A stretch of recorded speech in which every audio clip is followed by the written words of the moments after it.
De pé, Evangelíssimo Valmiro, nos ministrando uma palavra da parte de Deus aos nossos corações.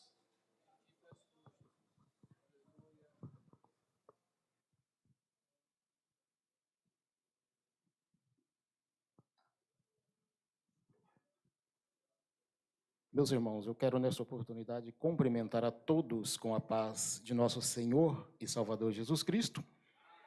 E também quero convidá-los para nós lermos a palavra de Deus na carta do apóstolo Paulo a Tito, o capítulo de número 3. Carta do apóstolo Paulo a Tito, o capítulo de número 3. Nós estaremos lendo a partir do versículo de número 3 também.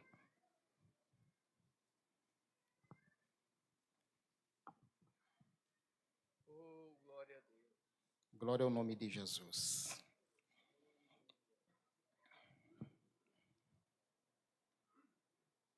Posso ler? Porque também nós éramos noutro tempo insensatos, desobedientes, extraviados, servindo a várias concupiscências e deleites, vivendo em malícia e inveja, odiosos e odiando-nos uns aos outros. Mas quando apareceu a benignidade e a caridade de Deus, o nosso Salvador, para com os homens, não pelas obras da justiça que houvéssemos feito, mas segundo a sua misericórdia, nos salvou pela lavagem da regeneração e da renovação do Espírito Santo, que abundantemente ele derramou sobre nós por Jesus Cristo, nosso Salvador, para que, sendo justificados pela sua graça, sejamos feitos herdeiros segundo a esperança da vida eterna. Fiel é a palavra, e isto quero que deveras afirmes, para os que creem em Deus, procurem aplicar-se às boas obras. Essas coisas são boas e proveitosas aos homens. Muito obrigado, podemos assentar em nome de Jesus. Eu quero aqui externar a minha gratidão primeiramente a Deus por ter nos concedido esta oportunidade. Segundo, agradecer ao nosso pastor por ter nos dado essa oportunidade para estarmos aqui ministrando a palavra. Sinto-me honrado e também sinto também um peso e uma responsabilidade muito grande de estar ministrando. Do conhecimento dos irmãos que nos últimos 15 dias nós estamos vindo aí de uns congressos, estamos ouvindo aí uns irmãos de peso ministrando e ensinando, né? E às vezes a gente que não é pregador como esses, somos pregador, mas não somos ao mesmo nível que esses homens são. Às vezes bate até um pouco de timidez na gente, a gente fala assim, ó, se deixar um pouquinho mais para frente, e a gente poderia deixar, né? Mas a nossa parcela de contribuição, aqui no louvor, na pregação, no ensino, nós vamos continuar dando, e o Senhor Jesus Cristo, ele vai continuar e vai nos dar graça para nós ministrarmos a sua palavra aqui, em nome de Jesus. Amém? Meus irmãos, eu li uma passagem aqui, que se nós pegarmos o texto completo, nós observaremos que o tema dessa passagem aqui, onde o apóstolo Paulo escreve essa carta pessoal, ou também chamada de carta pastoral, para um dos seus cooperadores, que automaticamente também era um pastor de uma igreja, de uma ilha chamada Creta. Ele fala exclusivamente sobre o tema mais importante de Deus para com a humanidade. É um tema que permeia todas as escrituras, do Gênesis ao Apocalipse. O tema da Bíblia, ele fala sobre esse assunto, fala de forma direta e também de forma indireta, que é a salvação. E eu quero, com base nesse texto, falar a respeito da salvação, falar um pouco aqui sobre a salvação do ponto de vista da graça de Deus. Não vou falar exclusivamente sobre a salvação, exclusivamente sobre a graça, porque isso aí seria um outro assunto que envolveria outra passagem, e a passagem mais apropriada seria lá Efésios capítulo 2, e a partir do versículo 8, onde fala lá da exclusividade da salvação pela graça. E os irmãos sabem muito bem o que é salvação pela graça. Porque, infelizmente, ainda tem pessoas no pleno século XXI, nesse século pós-moderno, que ainda confunde e não tem interesse em saber o que é salvação pela graça. Mas essa seria um outro assunto. Mas eu quero falar sobre salvação. A salvação é o maior bem, ou bem maior que o homem pode adquirir. E é um bem que ele não só traz benefícios para o homem na vida que nós estamos vivendo aqui, mas é um bem que beneficia o homem aqui, trazendo, assim, uma quietude no espírito, na alma do homem, trazendo, assim, uma comunhão entre ele e as demais pessoas, e, além do mais, trazendo uma comunhão entre ele e Deus. E a salvação, segundo a Bíblia Sagrada, é um bem que está ao alcance de todas as pessoas. Não existe, nem existiu e nem existirá uma pessoa na face da terra que poderia dizer assim: eu quero a salvação, eu quero ser salvo, mas eu não posso ser salvo, eu não posso adquirir a salvação.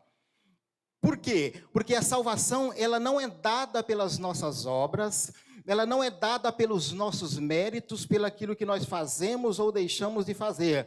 A salvação, ela é exclusivamente pela graça de Deus.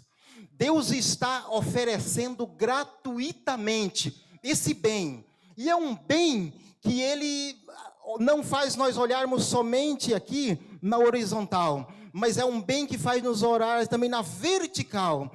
É um bem que nos traz assim um consolo não só nessa vida, mas é um bem que faz nos adentrarmos na eternidade.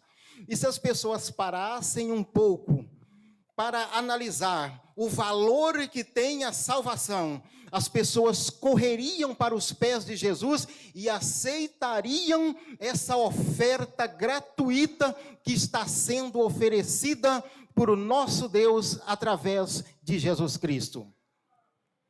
Toda a humanidade, ela tem necessidade da salvação.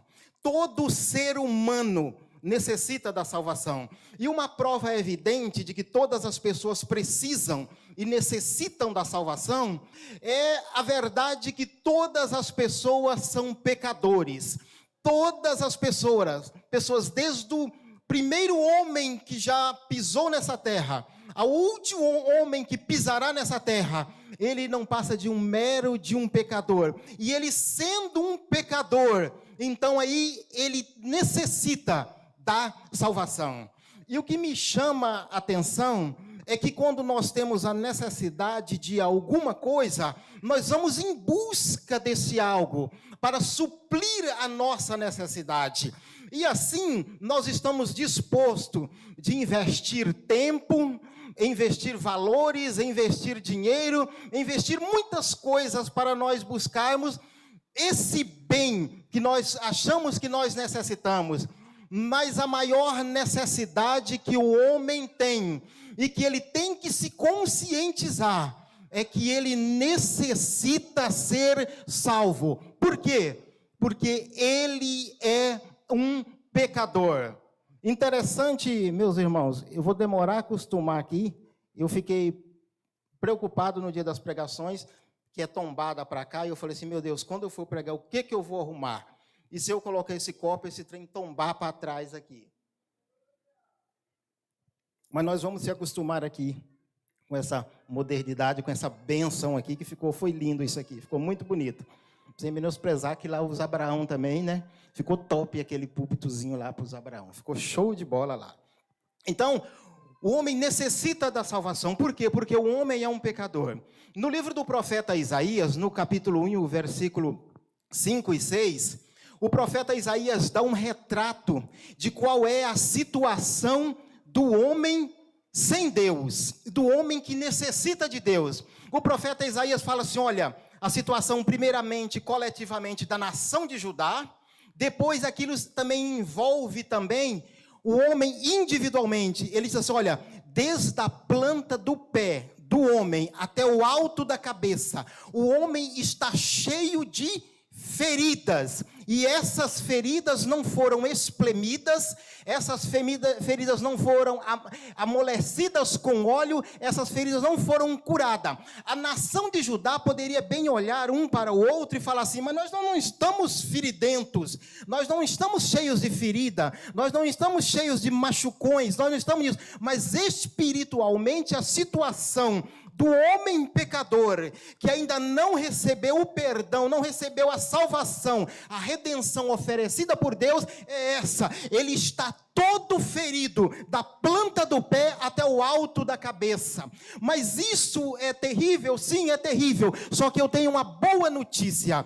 Deus falou através do profeta Isaías da seguinte maneira: olha, as feridas que vocês têm, elas têm que ser espremidas, mas para espremer essa ferida, eu tenho que colocar óleo, e após eu colocar o óleo, eu vou curar essas feridas de vocês. Está falando da misericórdia, está falando da lavagem, está falando a respeito do sangue de Jesus Cristo, está falando do chuveiro da graça, onde Deus coloca o ser humano, o mais vil do pecador, e limpa e purifica ele. E então o profeta Isaías fazia: vinde e argui-me, traz as vossas questões, ainda que os vossos pecados sejam como a carmesim, eu os tornarei branco como a lã. Se vocês quiserem, vocês comem o bem dessa terra. Se vocês sentirem a necessidade, eu limpo vocês, eu purifico vocês, eu perdoo vocês. Mas o homem tem que sentir a necessidade de um dia ser salvo. Se ele não sentir essa necessidade, como é que Deus vai salvá-lo? Deus não vai assim alistando pessoas para a salvação, agarrando pelo braço, forçando ele, forçando o livre-arbítrio dele, porque a graça de Deus, ela pode ser resistida. Não é como alguém diz que a graça de Deus é irresistível. Quando Deus derrama graça para salvar, não há homem que resista, e o homem vai. Não, Deus abençoa, Deus faz milagre, Deus envia Jesus, Deus fala com o Espírito Santo, Deus compunge no coração, Deus derrama abundantemente a sua graça. Mas todos os favores de Deus, eles podem ser resistidos. O homem tem que sentir a necessidade, e ele vir de livre e espontânea vontade receber de Deus a salvação. E podem muitas pessoas dar uma examinada, fazer um autoexame e falar da seguinte maneira: eu não necessito de salvação, eu tenho tudo quanto eu preciso. Sim, tem muitas pessoas que aqui no mundo físico, no mundo material, não falta-lhes absolutamente nada. Não falta bons carros, não falta boas empresas, não falta dinheiro na conta, não falta cartões com os limites volumosos, não falta dinheiro para viagem, não falta tempo para viagem, não falta nada para ele. Ele tem tudo, mas só que a Bíblia diz: o que adianta o homem ganhar esse mundo todo e prejudicando a si mesmo e não salvando-se a si mesmo através da graça de Jesus Cristo?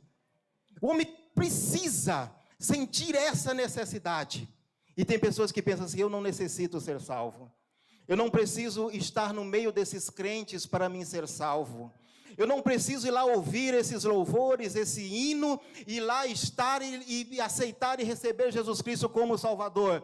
Você pode ter tudo na vida, e se você oferecer todos os bens, todo o seu tempo, todos os recursos que você tem, em troca da salvação, você não consegue adquiri-la, porque ela é dada de graça. Porque o salmista falou que se nós oferecêssemos tudo pela nossa redenção, logo, logo os nossos recursos se esgotariam. Ninguém tem recurso. Se pegar todos os recursos do mundo e centralizá-los para salvar uma única pessoa, o valor ainda não é suficiente. Mas Deus, na sua eterna misericórdia, Ele pagou um alto preço, não só por uma pessoa, mas por toda a humanidade, assim dando a possibilidade de todas as pessoas serem salvas. Louvado seja o nome de Jesus. Quando fala de salvação, a gente logo pensa. Então, eu necessito ser salvo. Aonde eu vou para ser salvo? Eu preciso da fonte da salvação. E a fonte da salvação eterna, ela não é outra pessoa a não ser o nosso Deus. Muitas pessoas irão perecer, porque pensam que a salvação, a fonte da salvação é uma denominação. Pensa que a sua denominação é o caminho para a salvação. Não, não é. Outro pensa que seu líder religioso, se ele não confessar o seu líder religioso, o seu líder que já passou de milênios por aí, foi famoso, ele não será salvo. Não. A única fonte de salvação autêntica é o nosso Deus. Isso ele deixou muito claro no Antigo e no Novo Testamento.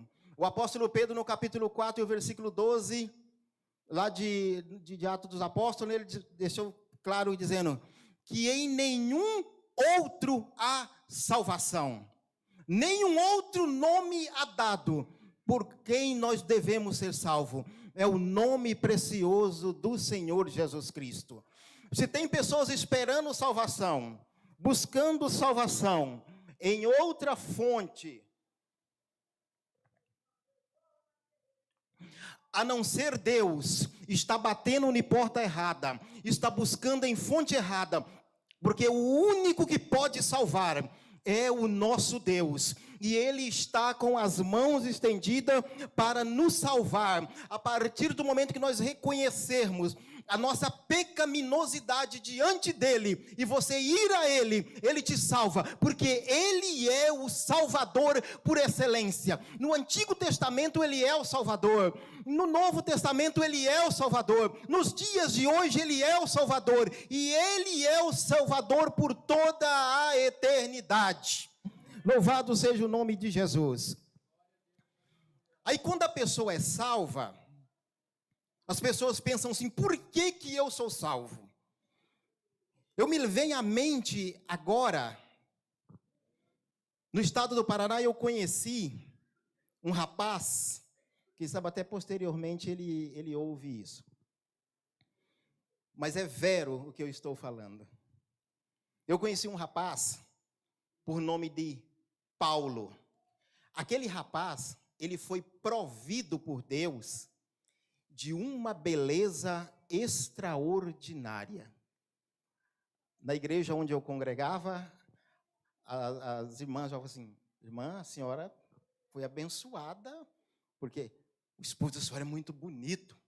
E esse rapaz, ele era tão, a beleza dele fazia com que ele fosse tão requisitado, que quem o via e precisava de alguém para uma área de trabalho, onde alguém ficasse presente ali numa recepção, as pessoas brigavam porque queria ele, mesmo que ele não tivesse um profissionalismo adequado para assumir aquele cargo, as pessoas queriam aquele rapaz somente pela beleza. O rapaz era bonito mesmo, tá?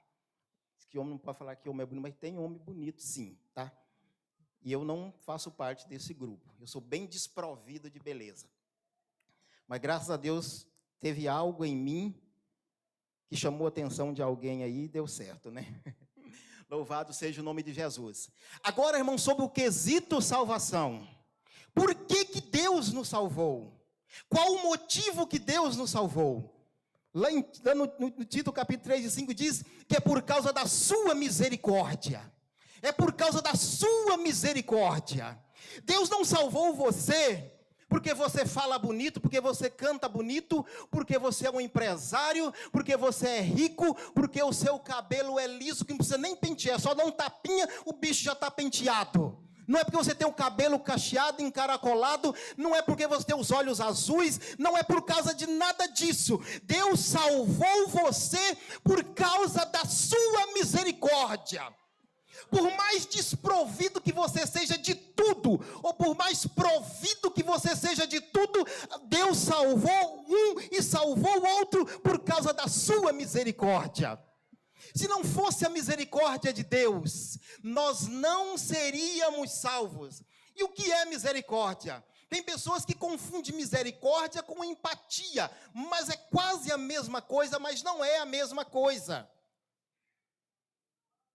A misericórdia, quando ela vê, quem tem misericórdia, quando vê uma pessoa, ela sente no íntimo do seu ser, no seu coração, uma pena muito grande por essa pessoa. E quando ela tem esse sentimento, o que ela faz? Ela está disposto a fazer algo por essa pessoa. Assim é a misericórdia de Deus. Tanto na parte subjetiva como na parte objetiva.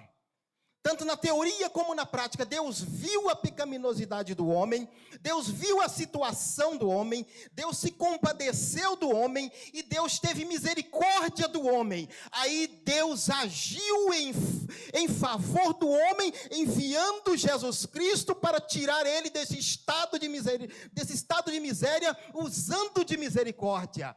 Porque se você vê alguém que necessita, que está num estado miserável, mas você não entra em ação para fazer algo por ele, você não pode dizer que esse sentimento que você tem é misericórdia. Não passa de uma empatia barata. Você sente algo, mas não faz nada. Isso é empatia. Agora, quando você tem misericórdia, você sente as dores no íntimo do seu ser, e você vai fazer algo por aquela pessoa, para reverter aquele estado daquela pessoa, e tirar ele daquela situação. É assim que Deus fez. Deus olhou e teve misericórdia. Viu nós caminhando para o inferno. Aí então Deus foi lá, enviou o Senhor Jesus Cristo. Ele tomou a forma humana, ele fez tudo o que tinha para fazer, que estava ali no seu script sagrado que Deus lhe dado, e ele foi lá e tomou a forma humana, ele humilhou-se a si mesmo, e achado nessa forma humana, na forma de servo, ele foi humilhado até a morte, e a morte de cruz. Por quê? Porque ele teve misericórdia de nós. Se não fosse a misericórdia de nós, se Deus não tivesse misericórdia, onde estaríamos nós? As misericórdias do Senhor são a causa, o motivo de nós não sermos consumidos. Ninguém está aqui por causa assim, eu fiz algo para Deus, que agradou a Deus, e Deus resolveu então me colocar aqui. Não, você está aqui por causa da misericórdia. Nós obreiros estamos aqui por causa da misericórdia. Essa igreja está na responsabilidade do nosso pastor presidente por causa da misericórdia. Esses músicos cantam por causa da misericórdia, o coral canta por causa da misericórdia. Se não fosse a misericórdia de Deus, aonde estaríamos nós? Por quê? Porque o nosso adversário, ele não conhece o que é misericórdia. Ele não sabe o que é misericórdia. Louvado seja o Deus eterno pela sua misericórdia. Louvado seja Deus. Depois nós vamos falar aqui a respeito de quem é que opera a salvação na vida das pessoas. É o Espírito Santo. Irmãos, nós podemos falar bonito, pregar bonito, ser dono de uma prática, de uma retórica, coisa mais linda, conhecermos o português, seja o arcaico, o polido, o erudito, e falarmos bonito. Mas enquanto se nós não pregarmos, o Espírito Santo não convencer alguém, as nossas palavras são vazias. Porque tem algo lá no ser humano que quem toca, quem atinge, quem mexe, quem compunge, é só o Espírito Santo. E se nós falarmos a palavra de Deus como ela é, não resta dúvida nenhuma que o Espírito Santo vai convencer essa pessoa de que ela é uma miserável, de uma pecadora, e ela precisa da salvação oferecida por Jesus Cristo. A missão do Espírito Santo é convencer o homem do pecado, da justiça e do juízo. Do pecado, porque ele é um ser pecaminoso, e Cristo levou os nossos pecados e teve que provar a morte por causa dos nossos pecados. do juízo, que se ele não se arrepender, não aceitar a oferta gratuita oferecida por Deus, ele vai passar pelo juízo final e pelo juízo eterno. É ele que convence o homem dessas três coisas. E eu não tenho dúvidas nenhuma de que enquanto a palavra de Deus é pregada, ela é anunciada, seja por qualquer um de nós aqui que estamos, seja a palavra pregada, ensinada, ou até mesmo um louvor que é inspirado pelo Espírito Santo, o Espírito Santo, ele fala no coração das pessoas, ele ali confronta a pessoa, ele toca no íntimo do coração da pessoa, e a pessoa fica ali naquela resistência, fica ali naquela dureza, e ele vai, mas uma coisa é certa, o Espírito Santo fala e continua lá falando no coração das pessoas, para que as pessoas sejam salvas. Aleluia. Partindo para o outro ponto, Jesus Cristo é o único meio da nossa salvação. É o único homem que foi credenciado como mediador entre Deus e os homens. Não existem outros mediadores, não existem religiões, não existem mediadoras.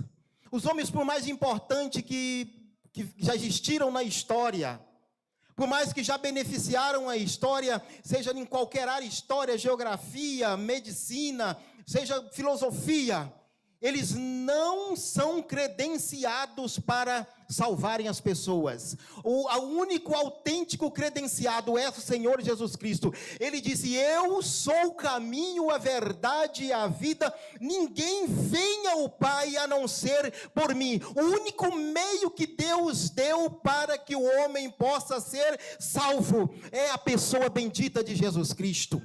Ele é a única porta, ele não é uma das portas, ele é a única porta existente. Os homens criam portas, inventam portas, mas a porta está aí, escancarada, e essa porta é Jesus. Se você quiser ser salvo, o único meio é você caminhar por esse caminho que é Jesus, é você passar por essa porta que é Jesus. Não crie outras portas, não procure outro caminho, não deposite algo tão importante que vai refletir na eternidade, que é a sua salvação. Não confie a sua salvação a outra pessoa. Confie a Jesus, porque Ele é o único que pode te salvar. Confesse Ele, peça o perdão para Ele, fala assim: Deus, eu creio que o Senhor enviou Jesus Cristo, e que Ele é o único caminho, e que Ele é a única porta, que não existe outro mediador entre ti e eu, Deus. Eu aceito Cristo como Salvador, e com certeza você chegará aos pés de Deus, salvo para a glória do nome dEle, mas é por intermédio de Jesus. É por intermédio de Jesus que você é salvo. Não existe outro caminho. Quantas pessoas aí depositando algo tão importante, algo tão sério, em denominações, em líderes religiosos, em gurus da salvação, em bispos, em apóstolos por aí que não podem salvar, não pode salvar nem a si mesmo. E a salvação, irmão, por intermédio de Jesus, ela é algo que não pode ser executada por nós. O ser humano, espiritualmente falando, fazendo aqui uma alegoria, o ser humano no seu estado pecaminoso, sabe qual é a situação dele? Ele está dentro de um lamaçal, e isso é bíblico, um charco de lodo, e ele está ali afundado.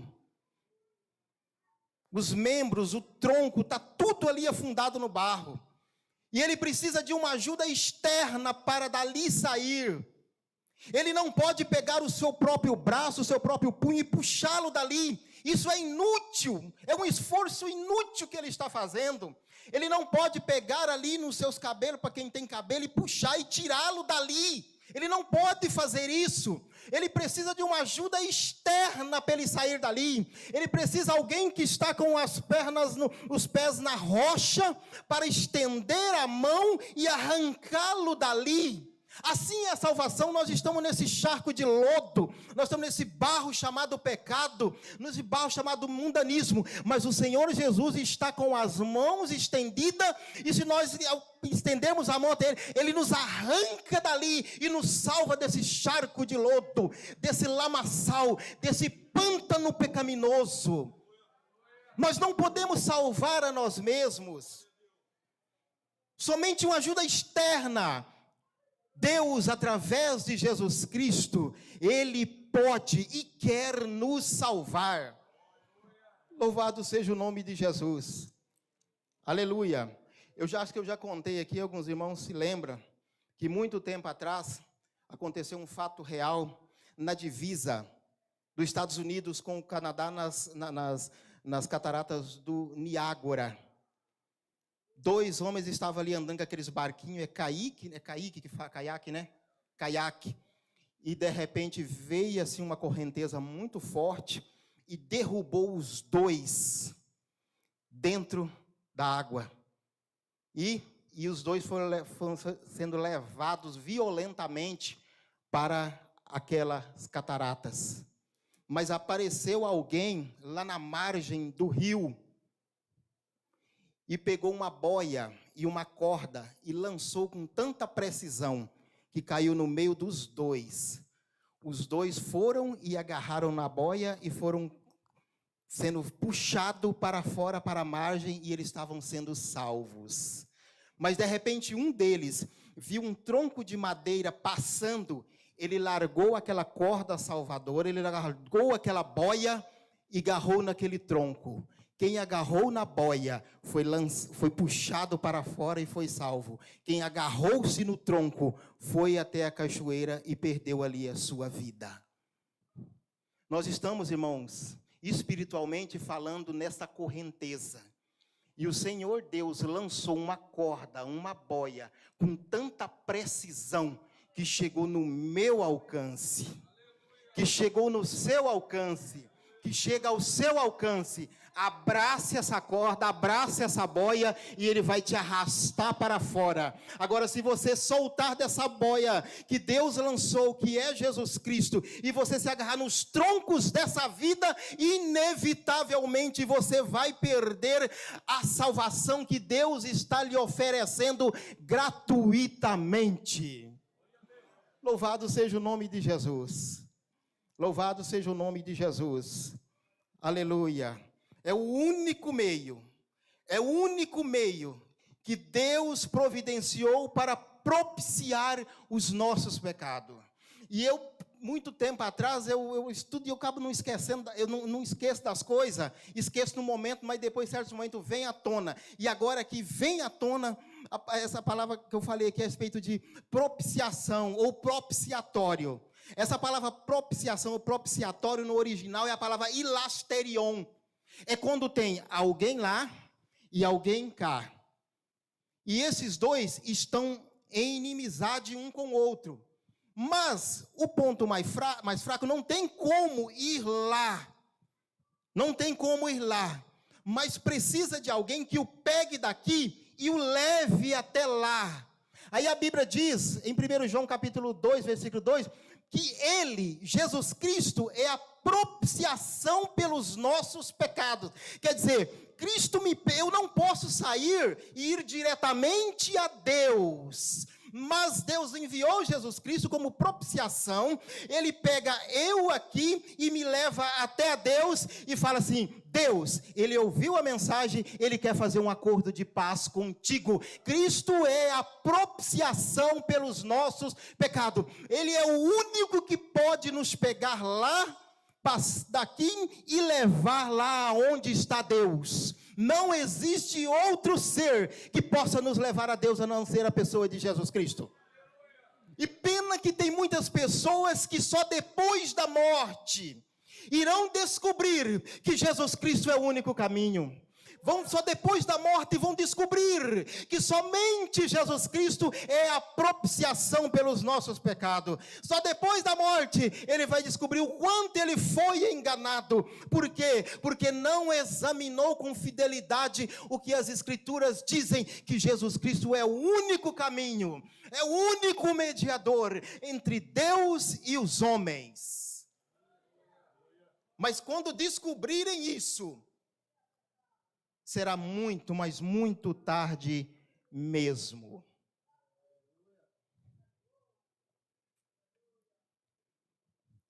Já estou terminando, em nome de Jesus.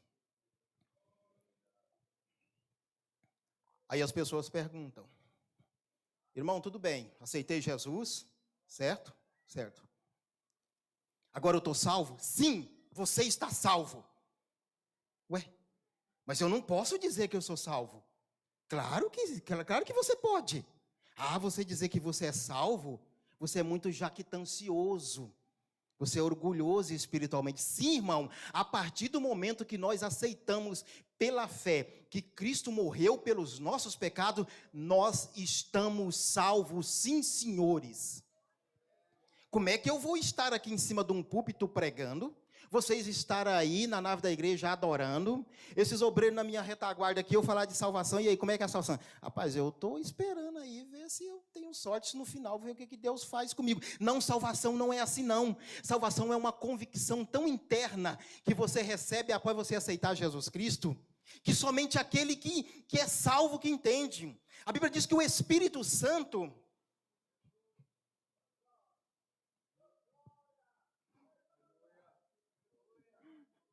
O Espírito Santo, irmãos, ele toca no nosso espírito, ele fala com nós e ele confirma que nós somos salvos. E essa convicção, não há ninguém que possa arrancá-la das nossas vidas. Nós temos o Espírito Santo e o Espírito Santo fala assim: você é salvo.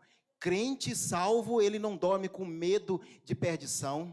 Ele não dorme com medo de apocalipse, não dorme com medo de inferno, porque o Espírito Santo colocou nele a certeza de que ele é salvo. O mesmo Espírito Santo testifica com o nosso espírito que nós somos filhos de Deus. É uma obra do Espírito Santo, é algo que não é visível, mas é algo que está dentro de nós, e não há ninguém que possa arrancar isso de nós. Mas agora a pessoa fala assim: mas eu sou salvo. E agora? Quem é salvo tem uma herança? Tem uma recompensa? Tem, sim, senhor. Tem muitas pessoas que vivem no mundo, e tem muitos aí que estão oferecendo algo para as pessoas da seguinte maneira: se você vir para Jesus, se você vir para a igreja, aí faz um antes e um depois. Antes eu não tinha nada, hoje eu tenho essa casa e esses 2 carros aqui. Antes a minha empresa estava falida, hoje a minha empresa, olha como que está a minha empresa aqui, ó. Por quê? Porque hoje eu sou salvo, mas o salvo ali tem um outro nome que eles colocam que eu não quero falar. Hoje eu sou salvo. Irmão, 1 Pedro, capítulo 1, versículo 3 a 5, diz que a recompensa da salvação é a vida eterna. A recompensa da salvação é a vida eterna. A recompensa de você ser salvo não é a restauração da sua empresa. A recompensa da sua salvação não é você ser rico. Não é você partir de aí, você ter uma conta abastada, cheia de dinheiro, você ter fama, você ter prestígio, nada disso. A recompensa de você ser salvo é uma herança incorruptível, que está guardada no céu, que não pode ser desvalorizada, a qual Deus preparou para nós, a qual há de manifestar nos últimos dias. Essa é a recompensa. Se tem pessoas que veio, ou tem pessoas que estão querendo vir para o Evangelho, aceitar Jesus Cristo, pensando que você vai melhorar de situação, Deus vai tirar você lá de ser cauda e você vai ser cabeça, vai tirar você de baixo e você vai ser por cima, vai tirar você de empregado e você vai ser o dono da empresa, vai tirar você de zelador, vai colocar como gerente. Eu sinto você dizer, mas o Evangelho que Jesus pregou pregou, o evangelho que Paulo ratificou, não fala a respeito disso. A recompensa da salvação é a vida eterna em Cristo Jesus. É isso. Certo é que tem pessoas que, quando não é cristão, o que acontece? Ele não passa de um esbanjador, ele não passa de um tolo e não sabe administrar. E depois, quando ele vem para Cristo, Deus é tão bom, tão misericordioso, tão bondoso, que até para isso, Deus dá sabedoria, ele aprende a administrar, e daí, de repente, assim, com 2, 3 anos, aquele camarada que não tinha nada, passa até a possuir algumas coisas. Por quê? Porque no caminho de Deus, Deus deu sabedoria e instrução para ele administrar os bens temporais que Deus lhe deu. Mas isso não é herança da salvação. A recompensa final é a vida eterna. Você pode ser salvo e continuar empurrando um carrinho de picolé. Você pode ser salvo e continuar ali, trabalhando ali, como um profissional da limpeza pública. Você pode ser salvo e continuar ali, trabalhando de pedreiro, de carpinteiro, de ajudante, batendo concreto na bitoneira, na enxada. Mas o importante é que você, juntamente com aqueles que são abastados financeiramente, você também tem direito a uma herança incorruptível, guardada como um tesouro nas regiões celestiais. Aleluia! Louvado seja o nome de Jesus. Aleluia, ô glória. Terminando. As boas obras não salvam ninguém. O que tem de pessoa que vão despertar lá no inferno, e que tantas obras fizeram, pensando que isso vai resultar na salvação, não. Socorrer uma pessoa que está faminta, que está com sede, que está necessitando de algo, é um dever de todos nós que somos seres humanos, que temos pelo menos um pouquinho de Deus na nossa vida, é um dever nosso, mas isso não vai resultar em benefício espiritual, principalmente na questão da salvação. A salvação não vem das obras, para que ninguém se glorie. Já imaginou alguém chegando no céu, e de repente aquele tanto de gente lá, aí, de repente, chega o evangelista Valmir e diz da seguinte maneira: eu cheguei aqui, mas eu mereci, porque olha só as boas obras que eu fiz. Eu saí pelas madrugadas, eu distribuí sopão, eu distribuí roupas nos dias de frio, eu fiz isso, eu fiz aquilo, eu visitei o CAPS, eu visitei o hospital, eu visitei os orfanatos, visitei o lugar dos idosos, eu visitei tudo, e é por isso que eu estou aqui, salvo. Eu não quero, como diz o pastor César, eu não quero ir para um lugar de pessoas orgulhosas desse jeito, porque todas as pessoas que lá chegarem foi pelas obras de Cristo. Aqueles 24 anciões que representam a igreja, eles pegam as suas coroas e jogam diante de Deus e se ajoelham diante de Deus e falam assim: digno é o Senhor de receber honras, glórias e ações de graça, porque suas são todas as coisas, e com o sangue do teu filho tu compraste todos os homens. Então, irmão, as boas obras, sim, nós somos salvos pelas boas obras, mas pelas obras de Cristo lá na cruz do Calvário.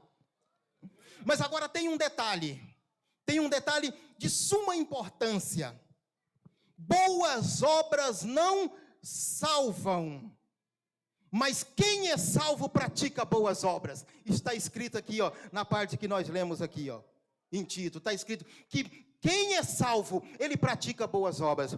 Eu me lembro que essa semana eu estava ali desformando umas tábuas de concreto, e eu tive que tirar um prego de uma tauba, e de repente, sabe o que aconteceu? Quando eu puxei o martelo escapou, e o martelo deu uma prendida no meu dedo, que junto com aquela pressão que ele deu no meu dedo, já formou uma bolha, e junto com a bolha estourou assim, que o sangue esguichou longe. A dor foi tão terrível. Eu olhei, até a pequena cicatriz aqui, mas isso aqui fez uma bolha muito grande. Aí, quando eu olhei para aquilo assim, irmãos, mas eu dei vontade de saltar, de pular e de falar tanta coisa. Aí meu filho, Paulo, falou assim, machucou? Eu falei, machucou. Aí e aí eu falei assim, não compensa, não compensa, não compensa, não compensa, não compensa. Mas a vontade, irmão, era de pular de cabeça para baixo, xingar, falar uns nomes daqueles, vocês sabem, né? Mas eu não falei. Por quê, irmão? Por quê? Porque eu sou salvo em Cristo Jesus. Eu sou salvo em Cristo Jesus. Boas obras não salvam, mas quem é salvo, ele produz boas obras. Quem é salvo em Cristo, quem experimentou o chuveiro lá do Calvário, não andam mais mentindo por aí, não andam difamando por aí, não andam semeando contenda entre os irmãos. Se você goste ou se você não goste, eu dou-lhe um conselho.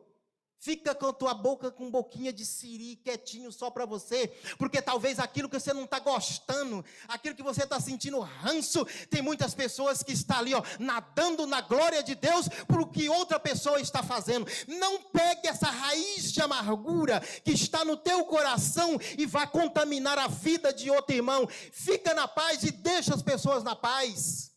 Porque quem é salvo produz boas obras, não são para salvação, mas acompanha a salvação.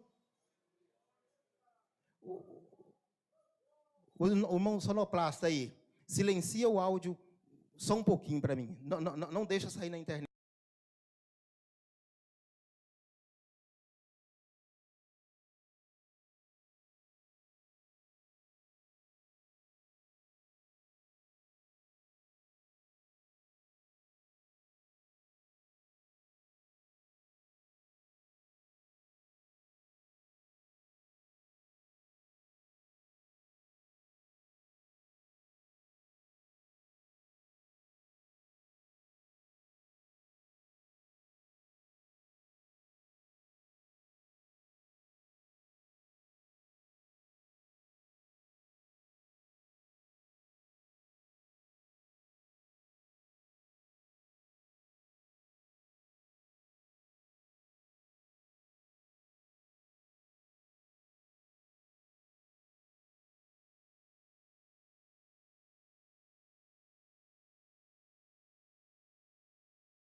Mas nós não, irmão, nós somos salvos para produzir boas obras. Jesus Cristo diz no Evangelho de São Mateus, o capítulo 7, diz assim, não há árvore boa que produza bons frutos, nem árvore boa que produza maus frutos. Pelos frutos vocês conhecem essa pessoa. E não está falando de árvore, irmão. A Bíblia não está falando de árvore. A Bíblia está falando de pessoas.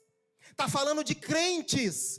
Pelos seus frutos dá para conhecer se a pessoa é salvo ou não é salva. Louvado seja o nome de Jesus. Vamos terminar aqui em nome de Jesus? Vamos ficar de pé para vocês descansarem? Segunda carta de Paulo, no capítulo 5, versículo 17, diz assim, se alguém está em Cristo, nova criatura é. As coisas velhas já passaram. E agora tudo se fez novo. Tudo se fez novo. Louvado seja o nome de Jesus. O irmão contou um testemunho uma vez, aqui que ele, do Mato Grosso. O Mato Grosso sempre teve má fama, né? E aí tinha um dirigente de uma congregação que eles não estavam assim simpatizando muito com a liderança. Mas era só a gente olhar que vai dar certo, sabe? Quem sabe se a gente fosse lá também, muitas pessoas não iam simpatizar com a gente. Aí o irmão chamou e falou assim, eu tenho uma solução para isso. Aí quando chegou lá, pegou um saco de arroz, abriu um saco de arroz, quando mexeu dentro do saco de arroz, tinha uma espingarda. Vamos matar ele?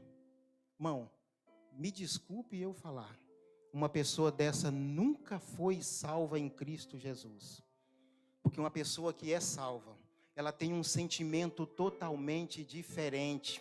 Ela é misericordiosa, ela é bondosa, ela só faz aquilo que vai servir de lucro, de benefício para a obra de Deus. Eu quero aqui rapidamente fazer o convite. Se tem alguma pessoa aqui em nosso meio que queira aceitar a Jesus Cristo como seu único e suficiente Salvador, eu estendo o convite para você nessa hora. Jesus Cristo, ele é o único mediador, é o único que pode salvar. Eu deixei muito claro, todas as pessoas têm necessidade da salvação. Uma hora você parou, você pensou, você analisou e falou, eu preciso ser salvo. E eu estou aqui lhe oferecendo o Salvador. Eu estou oferecendo aquele que morreu na cruz por te salvar, que é Jesus Cristo. E eu convido para você, venha e o aceite e receba ele pela fé e você será salvo. E eu lhe dou a certeza que a